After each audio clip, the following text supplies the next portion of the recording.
বাংলাদেশে উপেক্ষিত অস্ট্রেলিয়ায় চূড়ান্ত স্কোয়াডে ডাক পেলেন বাংলাদেশি ফুটবলার। অস্ট্রেলিয়ায় 1 মিনিট খেললে বাংলাদেশের হয়ে আর খেলতে পারবেন না আরহাম ইসলাম। কি বলে ফিফার নিয়ম দেখুন। 2024 সালে নভেম্বরে কম্বোডিয়ায় এএফসি অনূর্ধ্ব-17 টুর্নামেন্টের বাছাই খেলেছিল বাংলাদেশ। প্রথম প্রবাসী ফুটবলার হিসাবে বাংলাদেশের বয়সভিত্তিক দলে খেলেছিলেন অস্ট্রেলিয়ান আরহাম ইসলাম।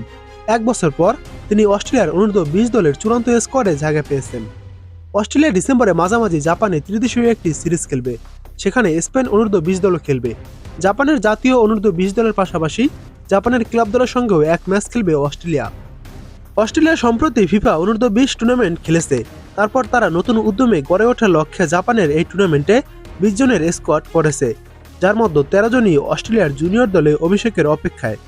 ওয়েস্টার্ন ইউনাইটেডের খেলা বাংলাদেশের আরহাম তাদের একজন। ফিফার রেগুলেশন অনুযায়ী কোনো ফুটবলার শুধুমাত্র একবারই জাতীয় দলের হয়ে ন্যাশনালিটি সুইচ করতে পারবেন, বয়সভিত্তিক বা মূল পর্যায়ে। আরহাম ইতিমধ্যেই বাংলাদেশ অনূর্ধ্ব-17 জাতীয় দলে খেলেছেন।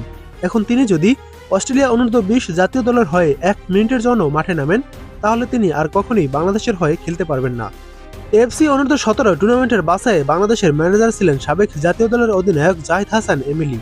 বাংলাদেশের হয়ে খেলা আরহামের অস্ট্রেলিয়ার জুনিয়র দলের চূড়ান্ত স্কোয়াডে জায়গা পাওয়া নিয়ে তিনি বলেন, একজন বাংলাদেশি অস্ট্রেলিয়ার জুনিয়র দলে খেলবে, এটা খুব গর্বের। অনূর্ধ্ব-20, এরপর অনূর্ধ্ব-23, পরে জাতীয় দল। তার যে যোগ্যতা, সে একদিন অস্ট্রেলিয়ার দলের হয়েও খেলতে পারে।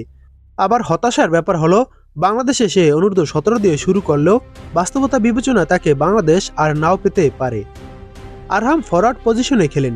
কম্বোডিয়া টুর্নামেন্টে তিনি ভালোই খেলেছিলেন।